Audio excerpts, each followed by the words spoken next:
أزل في اللون دي راديو زقرف الراديو اللي هضرنا في تكتيوين ذوين يعني الكل يوم تمثال أمان تسارتيت أمان تلمسة ذوين اللي شدنا في الكرت نيال أمذان أما تنطط أما ذركز أقول ضغن أكتوبر يسد أما كيتشور لي زيفينمون تيديانين إدي شدن إدي شدن غير تودرتنا غنيالس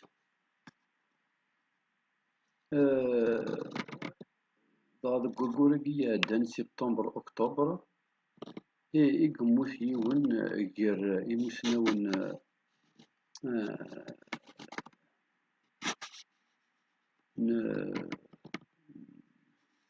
نتمتي تنسلمت إميد غانتا ديجا إلا بريزيدون دي كوميتي انترناسيونال دي سافون مسلمون القرضاوي توسنن مليح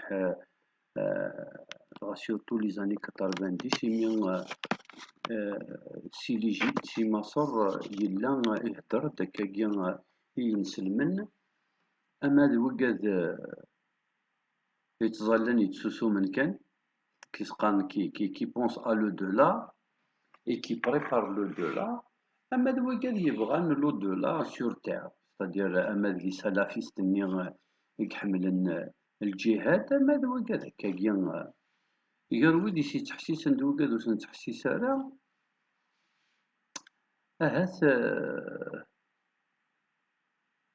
أهات ولاش أطاس بوكاد وسن تحسيس راه مي دي ثالث-ني لو سلافيزم l'intégrisme et le fondamentalisme étaient à la mode. Surtout Imerni, il était même d'ailleurs militairement à la mode. C'est-à-dire le qamis, la barbe et le Kalachnikov, c'était vraiment, en termes sémiologiques, l'incarnation du bon musulman. Donc, ذرقز يخدمن أطاس يتنسلم ثاقي يقصحن وكذاكي يقارن أبرينوسي لو ديلوج عندو لاش تنسلمت ولاش تيمتي وينو نتخمم راس تنسلمت تسارتيس الإسلام بوليتيك ويزمير راه غادي يدير ويزمير راه غادي يكشم الجنة ذو تصنيع ندينا لات لي فيديو كي اتيست سا دي يوتيوب ذو هكاكيا إيدي يقارن فلاس مي نتا ديجا يورا ووران فلاس داغن الغاشية أما ذو وكاد يتخممنا من تا أما ذو وكاد يتعرضن يتخممن بديل إنسنتا Et c'est un homme qui a été vraiment écouté, mais par contre, et malheureusement, comme souvent dans le monde, j'allais dire tiers-mondiste, puisque c'est surtout, il était l'ami de la cour,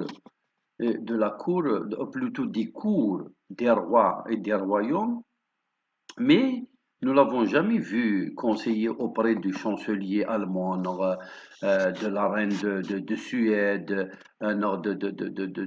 du duc d'Écosse, d'Irlande. C'est surtout, il était conseiller surtout des royautés orientales, le Mashriq, et puis quelques dictateurs, un militaire, un كان théologique كل les républiques bananières qui en ont fait une référence spirituelle. Et il a donc mangé sa croûte qui s'est carré tchagromis sur le dos de certains dictateurs qui ont trouvé aussi leur compte en essayant de l'utiliser. Pour plaire, parce que c'est ça, un homme politique, un philosophe, un poète, un écrivain de la cour, il est obligé d'abord de plaire à celui qui le nourrit. Rappelons-nous tous d'Il-Jahiliya, أنت شمس أنت شمس والملوك كواكب. Donc, on ne peut pas vivre sous le toit d'un roi et dire que tu es le pire de tous les rois. Et le Qaradawi a su comment tirer son épingle du jeu en menant une vie de sultan, hein, vraiment. Il s'est nourri de tout ce que possédait cette terre de meilleurs fruits et surtout, il s'est habillé des meilleurs tissus et il a donc touché à toutes les chairs. إميدغا يعني ديون يلان ذم دا كل بويكاد يسان الشي سلاطن. Le pire de ce qu'il a fait, c'est les répercussions de ses discours incendiés sur les populations. De tous ceux qui l'ont cru, beaucoup sont devenus radicalistes et il restera sans doute pour beaucoup une référence idéologique, philosophique, religieuse. Et de lui, de tous ses ouvrages, et beaucoup se sont inspirés pour radicaliser leur position vis-à-vis de l'émancipation de la femme, vis-à-vis des droits syndicaux, vis-à-vis des différentes langues. C'est-à-dire, l'ourat al-umghur, ça il n'existe pas. C'est la l'ourat al-din, l'ourat al-Qur'an, l'ourat al-Jinnah. Je ne sais pas d'où est-ce qu'il a ramené tout ça, comment il s'est convaincu et comment il a convaincu l'élite égyptienne, l'élite de tous les pays arabes et musulmans, dont les responsables se frottaient les mains quand le Qaradawi parle parce que c'était véritablement l'homme opium. C'était un véritable opium. Il arrivait à endormir les populations grâce à ses discours de الطس مازال الحال. Pour bien entendu les simples citoyens. Mais d'un autre côté, il avait aiguisé les lames et les armes pour tous ceux qui voulaient faire promouvoir le discours de la haine, donc l'ego du musulman marginalisé par les Occidentaux, donc ce qui lui a donné un argumentaire très solide contre ce que les Occidentaux appellent la civilisation judéo-chrétienne. Mais nous connaissons le mess parce que nous connaissons Mazela ou la chair, enfin, personne ne veut nous reconnaître, donc on était victime du teint de notre peau. Tous ceux qui ont un hiver rude ont une peau plus ou moins blanche, et tous ceux qui ont une peau plus ou moins blanche sont automatiquement des latins, des chrétiens, des athées et des ennemis de l'islam. D'ailleurs, يغالني من النار حلال وين ينغن مزيغنا وين يزلن أقبايلي الجنة ملقواش selon certains et selon le discours de certains. Donc, le Qaradawi, même si je reste très prudent, mais il est un mauvais intellectuel et un mauvais religieux, pour moi. Démocratiquement parlant, je pense qu'il n'a pas fait le bien ni à l'islam, comme je l'entends, comme je le suis. Parce que nous sommes tous des musulmans, mais l'islam, c'est même, tu dois avoir honte. On nous a intimidés jusqu'au point où tu dois avoir honte d'être un petit musulman simple, pieux, humble, discret, sans signe ostentatoire.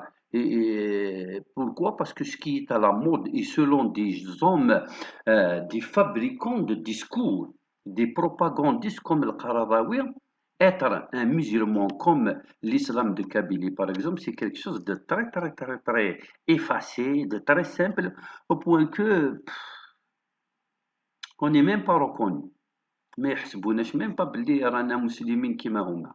Parce que pour lui, et c'était la tendance très cotée sur le marché politique, dans la fabrication du discours idéologique propagandiste et fondamentaliste. L'islam, c'est surtout l'islam de l'avant-garde, de l'engagement. Il faut aller en Afghanistan, comment dire, combattre les Russes. Ensuite, il faut venir en Syrie, combattre cette fois-ci peut-être les Américains. Et puis, il faut aller en Irak, combattre les chiites, parce que, etc., etc., même entre musulmans.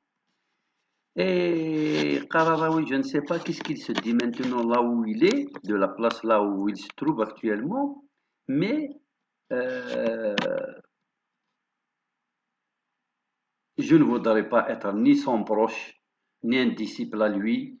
Je ne voudrais même pas me rappeler qu'il a existé dans la même époque que moi. Et puis, le hasard de l'histoire.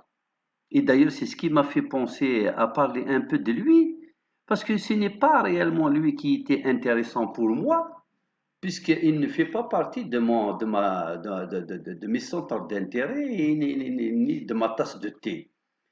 Euh, la date de décès de Qaradawi, donc je pense le 26 septembre, euh, coïncide avec à 2 jours près, hein. Ce dernier, il est plutôt né le 28 septembre.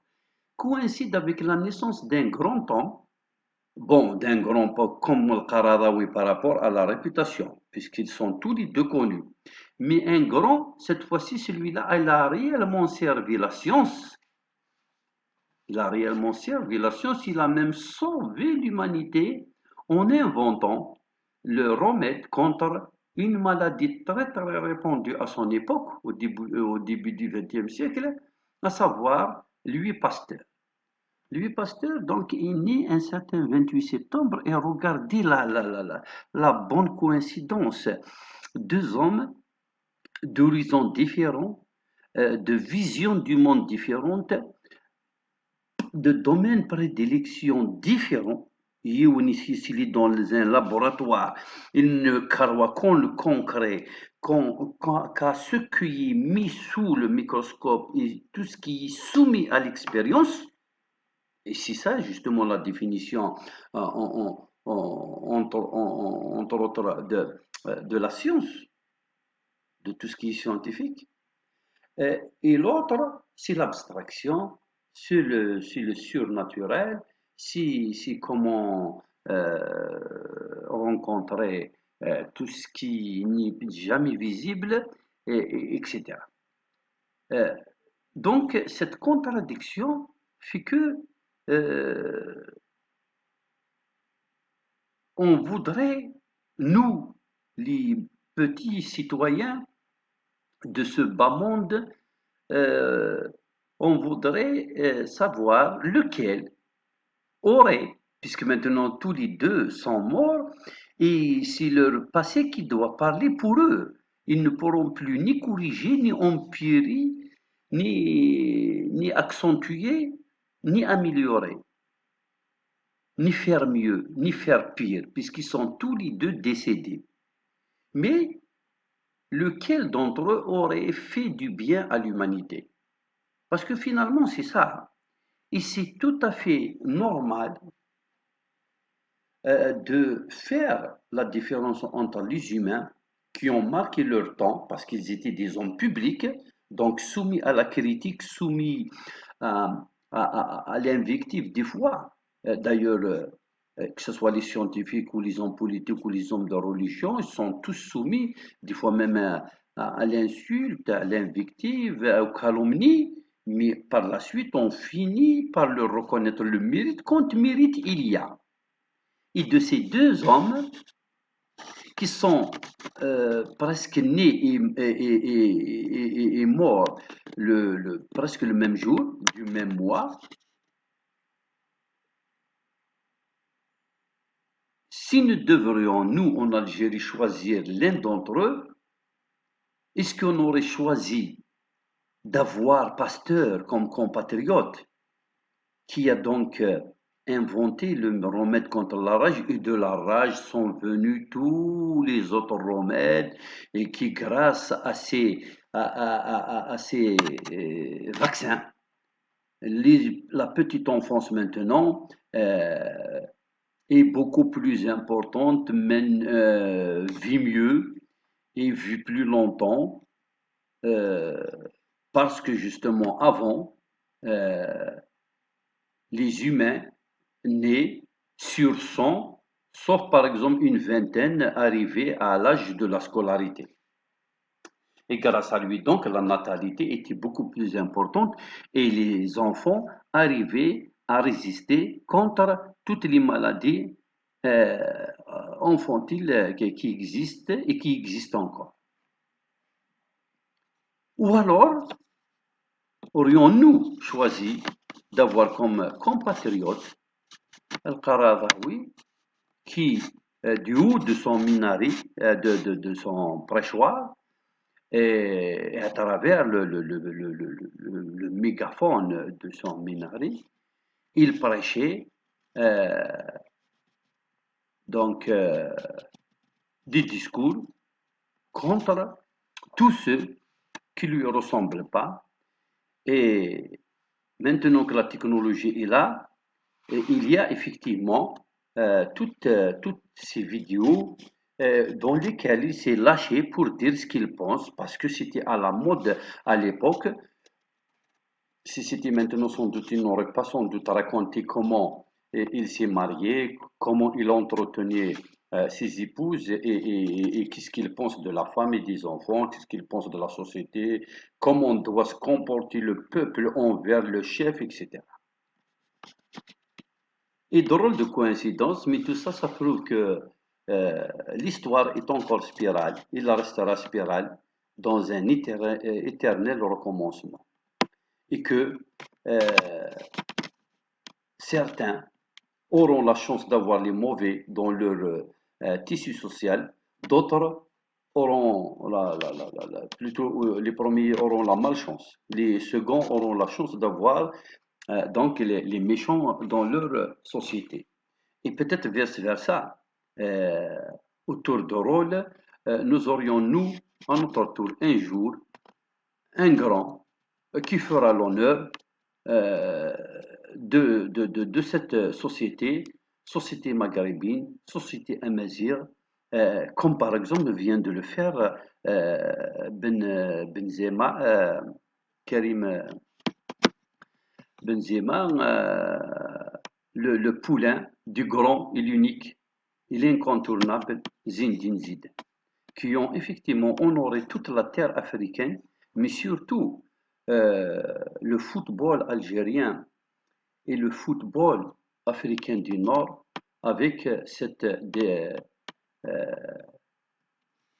désignation au Ballon d'Or. Ce mois a vécu aussi, et nous l'avons vécu bien sûr à nos dépens, dans notre chair, une dure et difficile rentrée sociale. Cette rentrée sociale qui nous a arraché de la poche les quelques sous qu'on gagne et qu'on nous verse sur nos CCP, euh, parce que pour eux, ceux qui nous payent, euh, nous ne travaillons pas assez, ou du moins, nous ne sommes pas, nous sommes pas sur des secteurs économiques rentables et intéressants pour qu'on nous paye de façon conséquente. Et que l'éducation, par exemple, pour ce qui est de mon métier à moi, ou la santé pour nos collègues de la fonction publique, ainsi que les fonctionnaires de l'administration, nous sommes dans les prestations de services, nous sommes dans le donc nos salaires doivent être aussi mesquins que nos fonctions. Parce qu'effectivement, l'enseignant exerce un métier où on a fait objet, enfin du moins depuis 20 ans, ce n'est plus la noblesse d'avant. Nos métiers font objet de causeries ridicules, de mesquinerie. Nous sommes pris à partie comme ça pour dire que nous sommes des agresseurs. Nous faisons perdre le temps aux élèves, aux enfants, et que nous sommes la cause de la déperdition scolaire, etc., etc., etc., etc. C'est ce qui explique aussi pourquoi ce métier se féminise, c'est-à-dire euh, est rejoint beaucoup plus par la gente féminine plus que les hommes pour un milliard de raisons. Mais le, la rentrée sociale a touché réellement tous les secteurs. D'ailleurs, l'indice important, c'est dans les marchés hebdomadaires, puisque ce sont les marchés destinés aux couches les plus défavorisées. تروح دار السوق كل سمدي تنوى اس اما هذا الحد مال ثلاثه بيسك ديجا نكون نو فيل بورت لو نو دو جور دو مارشي ما توفيضيو تلقى الناس العروة ما أنا السوق نصل العروة ما توفيضيو تلقى الناس السوق الحد صافي دير السوق الحد سد الحد اكسيتيرا ثلاثة دونك سني غاد ثلاثي السوق نسن اكسيتيرا اي بان السوق destiné donc à surtout aux plus défavorisés puisqu'ils sont censés trouver les produits les moins chers, c'est-à-dire l'affaire, on va dire ça. Par exemple, les produits détériorés, presque périmés, de l'occasion, le jardin, des fruits et des légumes qu'on ne peut pas exposer sur les étals des grandes villes, donc on les prend au marché, etc. Et bien même les marchés, l'indice de la baisse du pouvoir d'achat, c'est que il commence tardivement parce que les commerçants, sachant qu'ils ne travailleront pas, ne se donnent pas trop la peine d'avoir la bonne place, beaucoup d'espace, etc. Et puis surtout, s'achève très très euh, tôt, vers 11 heures, vers 10 heures, beaucoup. euh, remettent déjà les objets dans leur véhicule pour quitter le marché. Et quand on questionne, puisque moi-même déjà j'ai vécu ça, j'ai déjà vendu des produits au marché comme ça à la sauvette pour pouvoir arrondir mes fins de mois. Eh ben, et jusqu'à ce que des gens, tout le monde sait qui est venu, et ce n'était pas n'importe qui, et ont tenu, des gens sont venus m'interdire parce que pour eux, moi, je ne suis pas encore complètement algérien. Il me manque la gueule, j'ai une grande gueule. Je dois d'abord me la boucler pour qu'on me laisse vendre le savon que j'avais l'habitude de vendre. Donc, sachant effectivement, ils n'ont fait que me le rappeler d'ailleurs. Je savais que je suis un sous-citoyen. Pour mon opiniâtrerie, eh bien, au marché, les gens rentrent très tôt chez eux, les commerçants, et les visiteurs, les citoyens qui s'y rendent, partent et reviennent bredouilles, sans s'acheter quoi que ce soit. Parce que c'est fini le temps où on pouvait trouver au marché l'affaire, donc quelque chose de bien et de moins cher, pour des raisons.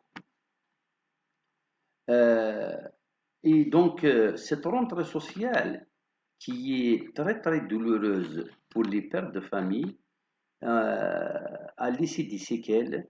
Il est vérifiable, il est visible sur le plan vestimentaire, alimentaire de nos chérubins, c'est-à-dire les enfants de ces salariés.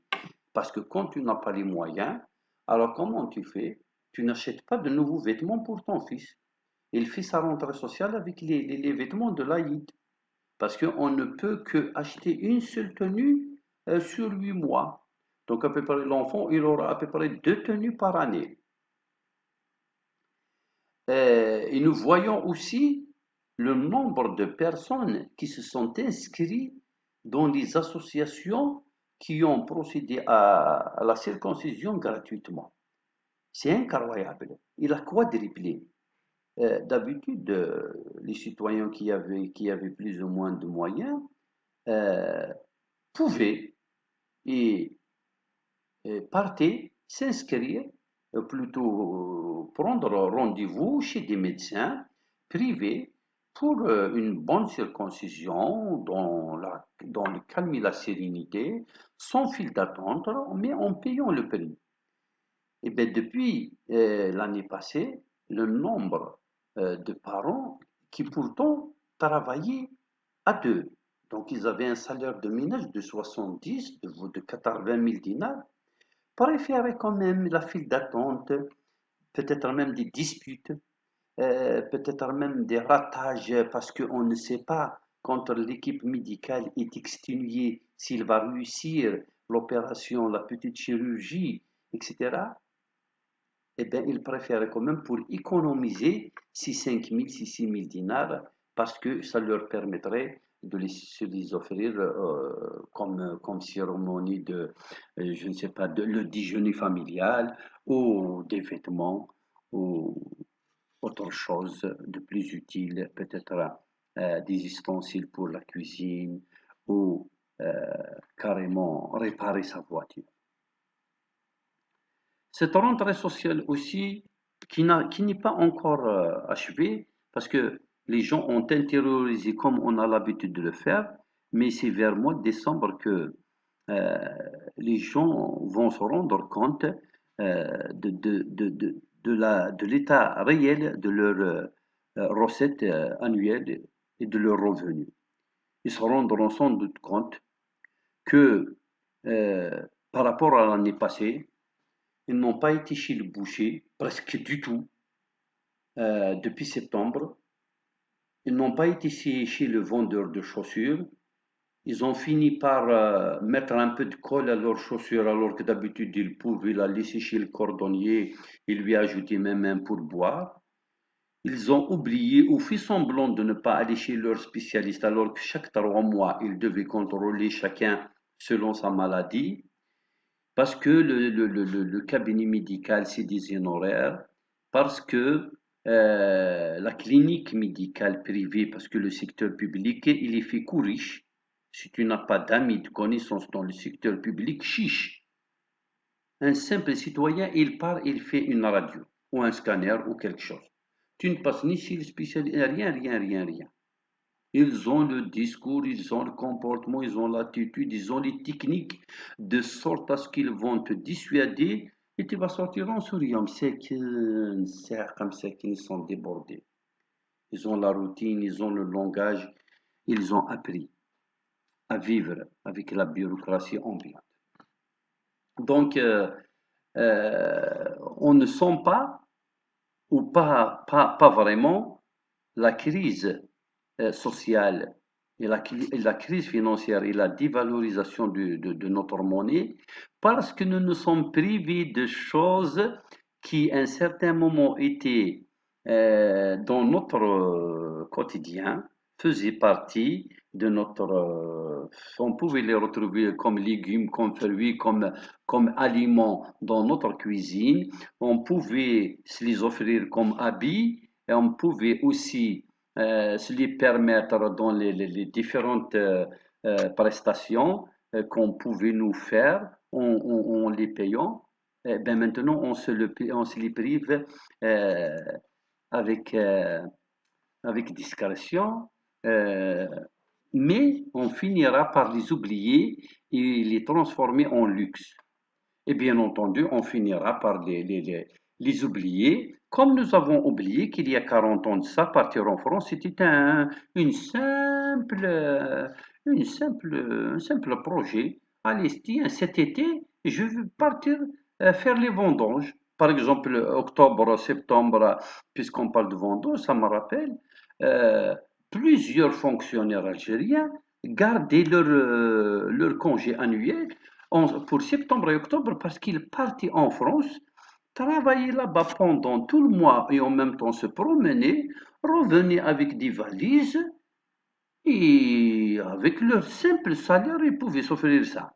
Maintenant, c'est pratiquement un rêve irréalisable que de partir, que de sortir du pays, surtout quand c'est du tourisme. C'est vraiment un luxe qu'on ne peut pas s'offrir. Donc, un jour viendra où passer chez le boucher, s'offrir un fruit hors saison, euh, oser regarder à travers la vitrine une paire de chaussures ou de baskets ou une tenue qui dépasse un seuil, si selon les bourses des uns et des autres, ça va être vraiment quelque chose auquel on ne pourrait même pas rêver. Et, et petit à petit, les pauvres deviendront plus pauvres et l'oligarchie grossira plus ou, parce que c'est elle qui tient les rênes et c'est elle qui est responsable de tout ce foutoir qui nous arrive et dans lequel nous sommes. L'oligarchie, justement, c'est descendant d'il y a 3 générations de ces complices de la France qui ont, à chaque fois que les valeureux maquisards essayaient de grignoter un peu du colonialisme français, eux, avec leur trahison, parce qu'ils ont le même teint que nous, qu'ils vivent parmi nous et jusqu'à maintenant ils sont encore parmi nous, ils trahissaient en vendant les noms au commissariat du colonialisme, de la France coloniale. Eh bien, d'une guerre de 3 4 ans, on en a fait 7 ans, et d'une présence coloniale d'à peine 50 ans, on en a fait un siècle et un demi-siècle. Enfin, 130 ans. Donc, tout ça prouve que le mal est en nous. Non pas en nous parce que c'est nous, parce que les gens qui ont été avec les étrangers, qu'ils soient du temps des Ottomans, qu'ils soient du temps des Français, ils n'ont jamais été réellement d'ici. Parce que le discours niant de quelques officines qu'on connaît et qui font l'opinion publique, qui disent هذا القبائل اللي حكمني مازيغني sont partout, les berbères sont dans toutes les institutions, ils sont في أعلى هرم الدولة. Ça, c'est un discours anti-national, anti-kabyle, anti-chaoui, anti-mouzabite, anti-touareg, anti-tout, donc anti-national. Puisque la nation algérienne, c'est des berbères et d'autres. Mais c'est aussi des berbères, à 85%. Et quand quelqu'un avec un costume voit autoriser, te développe ce discours, il occupe un poste, il y a un libéral, un investisseur, un ministre, un ex-député, un chef de parti, te développe ce discours, ça veut dire qu'il est normalement il est passible de prison. Mais l'oligarchie, ça l'arrange parce ils savent que si ce n'est les imagirons, très peu de bonnes choses se sont reproduites. Et d'ailleurs, à commencer par, puisque c'est le mois, les événements du 17 octobre 1961. Il faut se rappeler, qui sont ceux qui sont morts sur la centaine de disparus, plutôt la centaine de blessés, plus de 200 euh, portés disparus, non, des centaines portés disparus et 200 morts. La plus jeune, c'est une collégienne, Tinette Bédar, Fatma. Elle est d'origine d'où? De quelle région? C'est qui son père, c'est qui sa mère? Et si on prend tous ces morts qui ont été jetés à la Seine, nous devons chercher après leurs parents. Si on en trouve au moins 51%, bon, moi je suis très âgé, je suis sûr que c'est 100%, ce sont des imaginaires. Mais si on trouve plus de 50, plus une personne, on a déjà la majorité relative. Ça veut dire que ceux qui sont morts dans cette proportion, dans ces événements du 17 octobre, ce sont des imaginaires.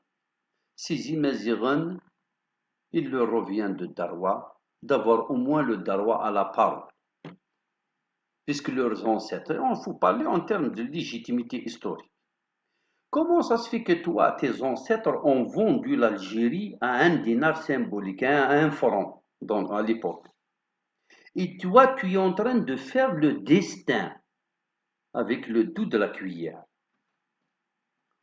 Parce que tout ce qui se fait sur le plan économique, sur le plan diplomatique, sur le plan, laisse à désirer. Moi, j'ai une appréciation plutôt pessimiste. Rien n'a changé depuis 3 ans. Où sont les associations? C'est incroyable, je vais aller au bas des niveaux des plus bas. Où est l'association des agriculteurs, des paysans, de ces pauvres malheureux dont les maisons, les prairies, le bétail et les étables ou les euh, bergeries ont été brûlées, y compris la pierre, et que rien ne leur a appartenu. On leur a créé une association de paysans. À la chambre de l'agriculture de Tizi Ouzou, quand j'ai trouvé deux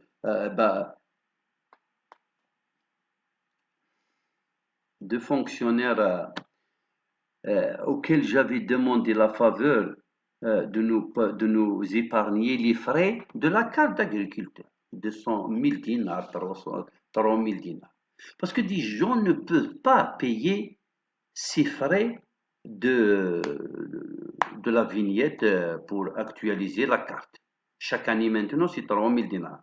C'est-à-dire, parce qu'il faut bien, il faut que ce soit le simple citoyen qui paye, je ne sais pas, peut-être la cantine des enfants, peut-être les munitions. Je ne sais pas qu'est-ce qu'ils vont faire avec ces 3 000 dinars, multipliés par 80% des Algériens, parce que tous les Algériens sont des paysans. Normalement, la carte d'agriculteur en Algérie, avec ses 2 millions de kilomètres carrés, normalement, il doit être offerte et même une prime. Surtout quand ce feu-là ou ce paysan est rentable. Chaque 6 mois, les services de la subdivision donnent un rapport favorable. Effectivement, on l'a trouvé, il a planté, il a semé, il a récolté. Il est en train d'installer, de construire. Sa vache a mis bas. Ses brebis ont donné naissance à 2 agneaux par année, donc par 6 mois, donc 4 agneaux, etc., etc. Nous, non, c'est le contraire. La Chambre de l'agriculture a donné un niet, un refus définitif pour que, au niveau de la drague, on ne nous donne pas l'agrément. Et pour que les paysans d'Ikhligen et de toutes les, parce qu'on vient d'ici, toute la Kabylie qui a brûlé, n'aient pas un cadre à travers lequel ils vont hurler leur colère, ils vont exprimer leur mécontentement, ou alors, pour faire dans le politiquement correct, demander, solliciter des doléances,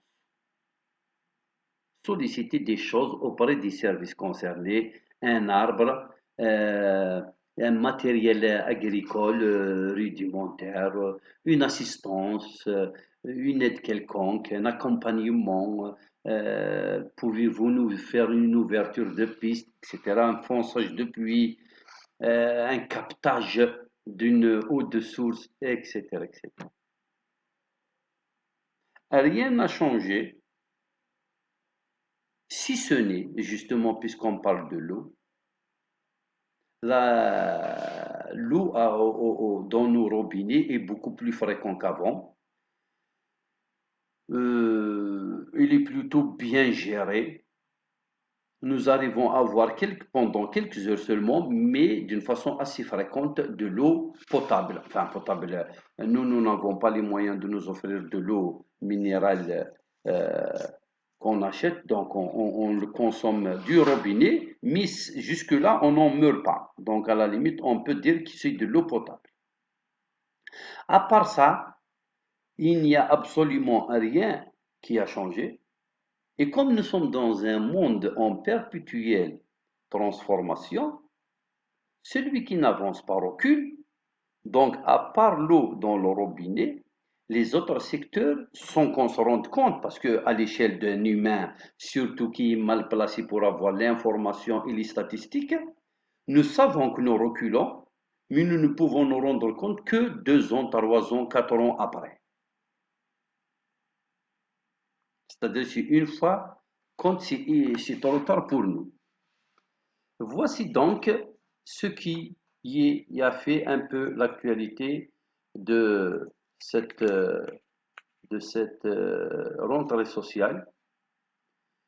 Bien entendu, autant qu'enseignant, je ne peux pas rater l'occasion, je le dirai 1 milliard de fois, à chaque fois que j'arrive à, croiser l'une des conséquences ou à voir, à vérifier sur le terrain, puisque nous sommes avec des élèves tout le temps. L'introduction de l'anglais comme 4e langue. Je dis, autant que pédagogue, autant qu'enseignant, autant que militant, et autant que citoyen et patriote, et j'allais dire, comme dans le discours de certains populistes, فخور ببلادي وغيور على مستقبلي. Celui qui a peur de l'avenir du pays et qui aimerait prévenir qu'il n'y a aucun pays au monde où un enfant de 13 ans, avant 13 ans, à 10 ans, il subit déjà 4 langues. Ce n'est ni scientifiquement, ni dans les neurosciences, ni dans la pédagogie, ni même dans les écoles où il y a la compétition. Et déjà celle-ci, c'est à partir de 20 ans, et c'est des centres d'intérêt d'excellence. Il faut déjà être dans un domaine bien précis de la technologie de pointe, enfin, du moins un domaine précis. Mais à l'âge de 10 ans, être enseigné dans sa langue maternelle d'une façon boiteuse, tout le monde sait qu'est-ce qui a été réservé pour Tamazight. C'est jusqu'à l'année passée, et grâce à des luttes, etc., qu'on a fini par considérer, y compris en Kabylie. D'ailleurs, c'est la seule région où le Tamazight est enseigné. Où Tamazight a cessé d'être relégué à la dernière semaine des évaluations, à la dernière semaine des examens les plus importants comme le bac et le BEM, et bien entendu enseigné dans les heures les plus tardives, 3h, 4h, 11h, midi, etc. Tellement il y a encore une stigmatisation. Et pourtant, je le redis, chiche celui qui prouvera le contraire, que la majorité de ceux qui ont offert leur vie, il n'y a pas plus cher que la vie, l'âme, pour ce pays, pour qu'il soit libre, ce sont une majorité écrasante de Chaoui, de Kabyles, de Chleuh, de Chinois, de Mozabites et de Touareg. Les autres,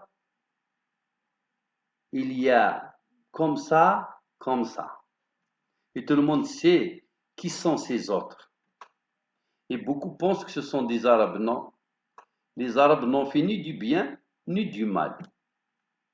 Ils ont été manipulés. Comme les Kabyles de service. Ils ont été manipulés. Ceux qui avaient des intentions malsaines et qui font partie de l'oligarchie et qui ont pris la quasi-majorité des ressources et des revenus et qui sont responsables de l'état actuel du pays, ce ne sont pas les immédiats. Et ceux qui développent le discours, ils doivent l'assumer devant l'histoire. Parce qu'ils sont en train de faire du mal aux immédiats, donc à l'Algérie, parce que l'Algérie, jamais elle se fera sans les immédiats. Même manipulés, mais jamais sans eux. Et ce n'est pas parce qu'ils sont intelligents, au contraire, ce n'est pas parce qu'ils sont unis, au contraire, ce n'est pas parce qu'ils sont stratèges, au contraire, c'est juste parce qu'ils sont nombreux, ils sont braves, ils sont toujours à l'avant-garde dans toutes les causes justes. Alors, surtout maintenant qu'il y a les caméras, il y a l'Internet, il y a enfin le film, la vidéo.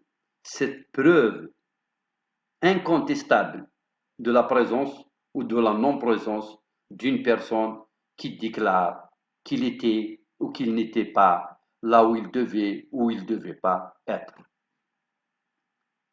Alors, de plus en plus dans l'avenir, les Amazighs auront raison, parce qu'avec les vertus qu'ils ont, que rares les autres ont, ils sont automatiquement ils seront propulsés fatalement. C'est la loi de la nature, c'est du déterminisme scientifique, si vous voulez. Ils seront propulsés au devant de la scène dans tous les événements phares que vivra le pays, et d'ailleurs, même ailleurs, même dans les autres pays. Bientôt, là où il y a de grandes diasporas algériennes, beaucoup d'Algériens vont apparaître pour jouer des rôles très importants dans différents domaines. Tout le monde sait le nombre d'Algériens que nous avons à la NASA, qui sont d'origine amazigh. Tout le monde sait combien de sportifs nous avons dans les différents pays du monde, dans les universités, dans les hôpitaux. Ils sont certes aliénés, ils sont marginalisés, ils sont pris en partie, ils sont même traqués, comme nous le sommes, nous. Pourquoi vous nous convoquez à un tribunal? La dernière fois, l'avocate nous appelle, vous êtes convoqué, votre nom y est. Je lui ai dit, mais madame, je n'ai pas reçu de convocation. Normalement, la moindre je ne sais pas le papier qui manque. Vous n'avez qu'à nous ajouter sur l'enveloppe, vous devez venir et payer, on va dire 30 dinars. 30 dinars de la feuille et du timbre et de l'enveloppe qu'on a utilisé pour vous envoyer la convocation. Si c'est un problème de pays d'austérité, peut-être c'est Ouyahia qui est de retour et qu'on ne sait pas. Si c'est l'austérité, donnez-moi la convocation que je dois comparaître devant le juge pour avoir déposé une gerbe de fleurs en mémoire d'un événement que tous les Algériens, y compris les institutions, reconnaissent. Ce n'est plus dans le temps de la clandestinité. Maintenant, ce n'est plus de la bravoure ni de shaja'a que d'aller commémorer un 20 avril. Tout le monde sait que le 20 avril est un événement pacifique, démocratique que nous devons commémorer parce que c'est ça le destin d'une nation. Il faudrait encourager, si le ciment, ce sont les éléments sociologiques qui vont permettre à l'édification d'une nation forte. Parce que si le citoyen ne trouve pas autour de lui d'éléments historiques ou à travers lesquels il va s'identifier, il ne se sentira pas fier d'appartenir à cette nation. Nous sommes Algériens parce que nous sommes des Émazirs. Les Émazirs ont fait beaucoup de choses pour ce pays. Tant mieux, normalement, surtout puisque c'est moi qui paye la gerbe de fleurs. لو كان يسني غير الكوميسار d'à côté, est-ce que vous n'aurez pas 1000 dinars? Peut-être rochinier, وقت كل سبقاسي دي سوسورت 300,000. Mais nous l'avons payé de nos poches. Nous avons gaspillé la journée alors que c'est la seule journée parce que nous faisons partie de ces rares Algériens qui travaillent et qui se nourrissent à la sueur de leur front. Donc la seule journée pendant laquelle on aurait pu se reposer, s'occuper de soi, de sa famille, aller chez le toubib. Nous avons des malades, nous avons des maladies très, très graves. Nous avons des sollicitudes, des doléances, comme tous les autres citoyens. On préfère les consacrer, ou la consacrer cette journée, pour des causes. Et vous trouvez le moyen de nous incarcérer, pire encore de nous,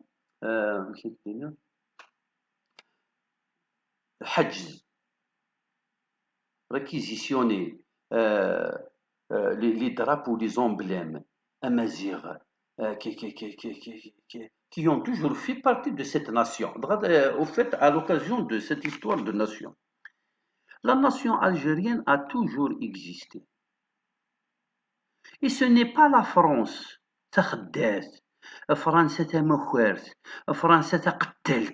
qui a construit l'État algérien.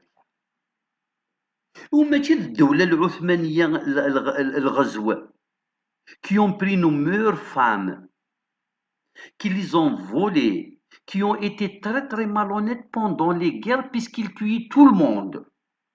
Les Turcs étaient vraiment venus pour s'accaparer de l'Algérie. Et ce n'est pas les Turcs qui ont construit l'État algérien. Et ce n'est ni Amir Abdelkader, ni Ibn Toumer, ni Ibn Tachfin, ni Ben Ramadan, ni Karim Belkacem, ni personne. Ni le mouvement 80, ni personne. L'État algérien, la nation algérienne a existé depuis Massinissa. Asmi dit souffre noumda, ça veut dire nous sommes enfin unis pour faire une et unique, une et indivisible nation, et les Massiciliens. Toural, et d'ailleurs, tant mieux, ce n'est pas une contradiction. De toute façon, dire, donc c'est toujours les mêmes ancêtres. Et puis ça ne veut rien dire. Nous sommes vivent les Arabes, vivent tous ceux qui sont algériens. L'essentiel qu'ils veuillent du bien pour l'Algérie et qu'ils nous donnent un peu de ce beaucoup qu'ils prennent et qu'ils gardent dans les comptes suisses. Qu'ils nous donnent un peu. L'haricot blanc, il est à 27 000, c'est-à-dire 270 dinars le kilo. Combien touche un Algérien moyen? C'est ça la majorité. Il faut prendre le معيار الواحد هو الإجماع pour le consensus. Le consensus veut que le salaire moyen. On ne peut pas, comme a fait un certain wazir, sinon il va m'ester en justice, sinon tout le monde sait de qui il s'agit, quand il a calculé le salaire d'un secteur qui était en ébullition à l'époque. Il a pris celui qui est resté 2 mois pour partir en retraite. Il était au maximum de son échelon. Il avait une famille, il avait beaucoup d'enfants, parce que c'est aussi. Et en même temps, il avait une femme au foyer. Et il était dans le secteur, parce que c'est des paliers, il était dans le plus haut palier. Il a pris son salaire, il l'a affiché dans le journal. Et tout le monde a indexé les gens du secteur en leur disant vous n'avez pas le droit de faire grève. C'est-à-dire il a réussi à dresser, y compris la société, contre les gens de ce secteur. Pour vous dire la manipulation, et le journaliste qui a accepté pourtant dans un journal dit, un journal de démocrate, démocrate مرنين تعرفي بالميليتونتيزم تكلي خنا صحاب الجرنان فرونكوفون اسيدي خدمنا دينا لا غريد سالير لا بريم il a atteint 90 000 dinars. Alors qu'en vérité, ce n'est pas vrai. Le salaire moyen, ce n'est pas 80 000 dinars. Donc, revenons maintenant nous. Le salaire moyen, combien il touche? 130, c'est-à-dire 1500 dinars. Qu'est-ce que tu vas faire avec 1500 dinars par jour? Quand tu sais que au moins 500 dinars sont dans les transports. Et peut-être, si le petit fonctionnaire miskin arrive à se nourrir dans un petit resto, blécha, le vient bléch, etc. Un plat à 200 dinars, 100 dinars l'aller, 100 dinars le retour, déjà tu as appliqué les 400. Un café, peut-être, je ne sais pas, un truc, applique 500 dinars. Donc finalement, tu touches 1000 dinars. 1000 dinars, c'est sur ta femme et quelques enfants. Parce que beaucoup de couples, ils n'ont qu'un seul salaire. Les gens qui ont calculé et qui sont nommés par l'oligarchie et qui sont dans les agences de statistiques, comment ils arrivent à nous faire sortir des estimations, ils disent que à 40 000 dinars, un Algérien moyen peut vivre aisément. Dans ce cas-là, pourquoi vous traquez tous ces gens qui augmentent les prix? Et puis, un État jacobin, centralisé, un ministre souverain, enfin qui se dit souverain, qui a toutes les prérogatives selon ce qu'il dit, et qui est réellement compétent selon lui et son entourage, du moins, et qui préfère dire, des fois même c'est le Premier ministre qui le dit, et qui préfère dire C'est honteux de trouver des prix exorbitants sur le marché. Moi, j'ai le droit en tant que citoyen de dire ce ministre est ligoté. On l'empêche, ou bien il n'a pas la prérogative, ou bien réellement on n'est pas aussi jacobin que ça, l'État n'est pas aussi fort que ça, que c'est le privé qui est fort. Puisqu'un simple commerçant, un simple grossiste arrive à imposer des prix qui ne sont pas euh, consentis, qui ne sont pas authentifiés et acceptés par le ministère de tutelle. Le ministre, devant une saignée sociale, comme il n'y en a pas, le pain à des dinars. L'annonce officielle signée par les autorités, c'est-à-dire la direction de contrôle de fraude, etc., des gens qui sont habiles, des voies autorisées, disent que le citoyen a le droit à une baguette à 10 dinars et que s'il ne la trouve pas chez le boulanger, il a le droit de prendre ce qu'on lui propose et ne payer que des dinars. Qui est cet Algérien? C'est-à-dire, vous êtes en train de nous appeler à rentrer directement dans un. On transformera donc la boulangerie en ring. En ring avec puis le préposé donc, euh, au comptoir. Donc le simple fonctionnaire, même pas le propriétaire, le vrai boulanger, celui qui a les comptes un peu partout dans les banques.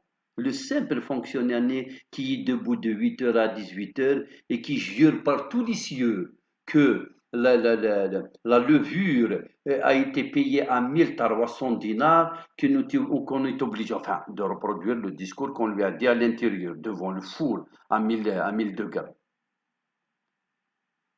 Moi, je rentre et je ne trouve que celui à 25 dinars. Vous voulez que je me dispute avec toute l'illacité, avec tout le poids du quotidien, ou bien je l'achète? Parce que les gens, qu'est-ce qu'ils vont se dire? Il n'a pas les moyens, le pauvre. Ou alors, c'est un homme en problème, et c'est un gueulard. Pourquoi l'État ne vient pas? Il n'impose pas au boulanger du pain à 10 dinars et qu'il en fasse les autres pains à, mais vraiment à 500 dinars. Chacun va acheter selon sa poche et selon son pouvoir d'achat. Qu'est-ce qu'ils font les autorités? Le citoyen a le droit de ne poser. Tu lui poses des dinars, il te suit, il te casse la gueule. Le citoyen applique la loi. Vous croyez que c'est à 18h en arrivant du travail que je vais aller frapper au portail de la wilaya pour demander de l'aide, au secours, monsieur Loueli. Le boulanger vient de me cogner dessus parce que je lui ai donné que 10 dinars. Tous les Algériens se sont soumis à cette loi imposée par une mafia. Et je remercie à l'occasion une seule boulangerie à Fréha. La seule qui est restée digne, tout le monde la connaît parce que tout le monde est pauvre et tout le monde maintenant connaît les horaires, à quelle heure de la journée le pain à 10 dinars sort, c'est-à-dire il est proposé. Et on trouve une chaîne pour pouvoir prendre une baguette. Et je salue le propriétaire et je le remercie pour ce geste. Et il a prouvé avec ce geste que les autres mentent, qu'ils ne disent pas la vérité. Sinon, pourquoi tout le monde est alimenté par le même fournisseur? Pourquoi certains trouvent leur compte donc en proposant les baguettes à 100 dinars et d'autres non? Donc tout ça nous mène à conclure que ce n'est pas demain la veille, que peut-être le pire est à venir parce que le monde bouge et nous stagnons. Pourquoi nous stagnons? Je fais partie de la société civile. Je suis acteur dans pratiquement, j'allais dire presque au moins 3-4 secteurs importants. Le syndicat, les droits de l'homme, le monde politique et l'éducation. Et je suis en train de surveiller tous les bons signes, les signes en vert qui peuvent émaner de ces 4 secteurs. Je n'en trouve pas. Les droits de l'homme, on a pris un enseignant de physique du CUM Sud, on l'a pris de l'intérieur du CUM. Je ne voudrais pas citer ici les griefs retenus contre lui, parce que je le connais que trop bien.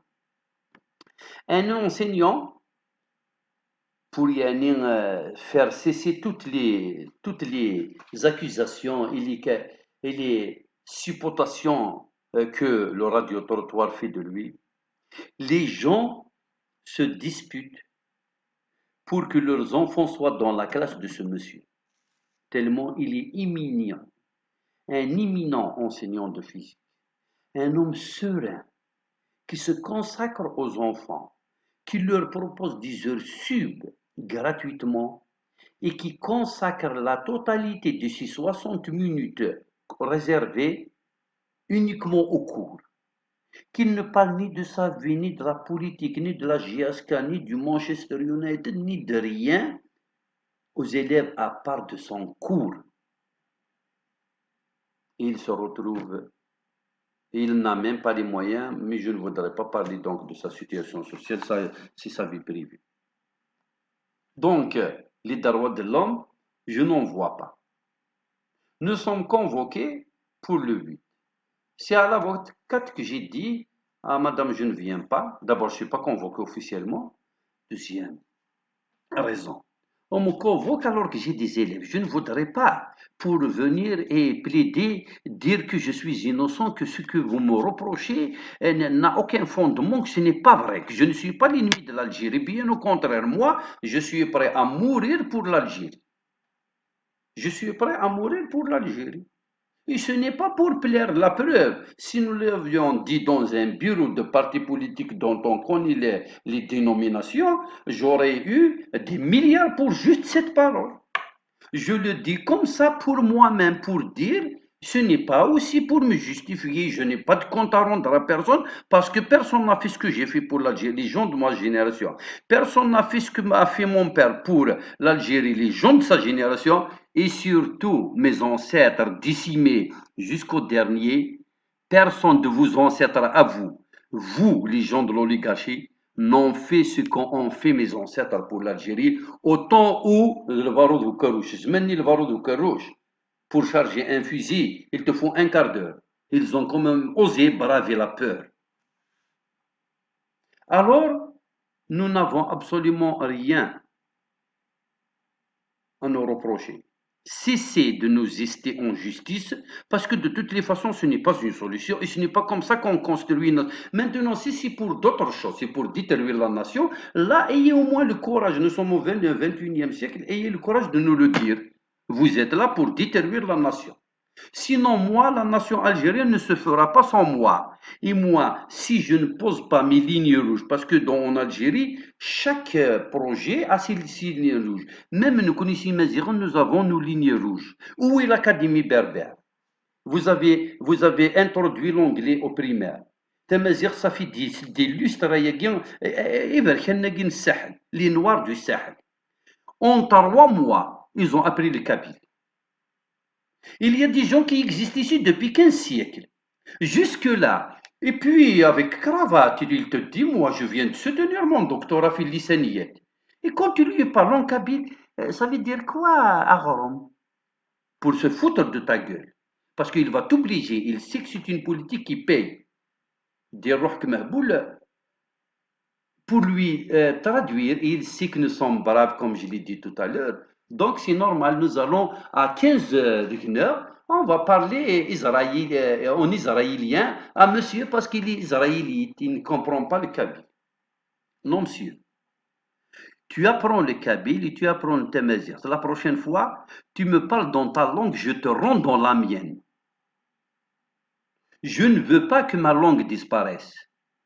Et la meilleure façon de faire disparaître une langue, c'est d'encourager ses usagers à ne plus la parler.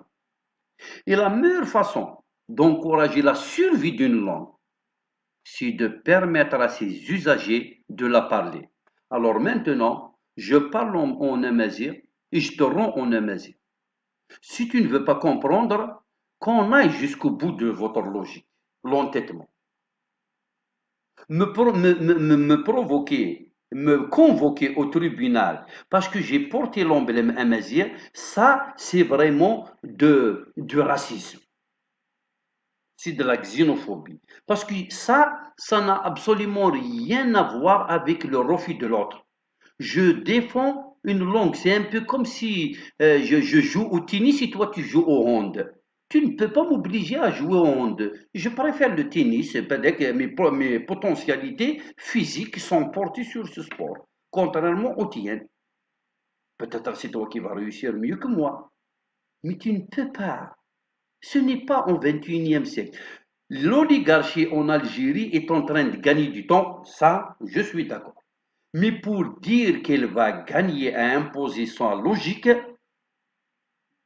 non.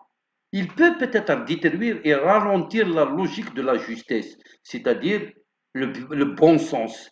Dessus le bon sens, c'est la vie en commun.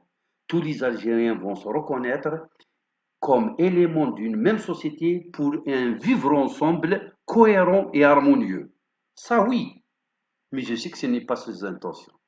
Donc, il nous fera ralentir, peut-être pour pistonner je ne sais quelle société, parce qu'ils préfèrent être plus, je ne sais dans quelle nation ils se reconnaissent, que être comme nous. Sinon, c'est nous l'Algérie. La preuve, c'est que de tous les fonds, nous n'avons pas courbé de l'échelle. Et nous sommes encore debout. Et vous, chaque 50 ans, vous perdez, il faut une renaissance avec le mensonge et la compromission pour revenir à la saha. Et le pire, c'est que vous ne reconnaissez même pas vos ancêtres, vous ne reconnaissez même pas vos échecs, et c'est pour ça que vous êtes condamnés à disparaître. Vive la démocratie, vive l'Algérie, ذي المحال نتسو إزورنا خاطر ماشي لغة القرآن لغة الجنة nous sommes l'élus le peuple élu de Dieu les Atlantes تمازيغت بيدين الهان ومضان تمازيغت تمسليت الزمرضت أتهضرض أيا دا تليغ إمير إلوغان تيرا إنس ونشتاقي غير كان شحال اللولو في السنينيا إذ هو يمكن الصواب المين نسى الصوات ونساتر تمسلاي النظام تمازيغ سي دي فالور تكذوس ذا حمل كيمان وذا حمل بايض لو فيزافي سي لامور de l'autre et l'acceptation de vivre ensemble même avec l'étranger تمازيغت ذا الكرامة هاد ياسيون هاد يتشادي سوا دي يزدا تمازيغت دي زرفان بومدان تمازيغت توجيا تسنى تموسنيا ونشتاقي وكلي امزرو يفكد فلاس كاكين الا نغم كاد دي بروف دونك ذا المحال نجي تمازيغ ماشي باسكو تمازيغ نكون دي مازيغ تمازيغ كي ميم لو كان يلي بارلي اون افريك دو سود دا سينيغ كي ني تمازيغ ني لي افريكان دو سود خاص لو كان كادير جو نسي دو كيل تمازيغ تلها ماشي مي تمسلاي بارابور او فالور كيل فيكول تمازيغ سي ان بروجي دو سوسيتي تمازيغ ذا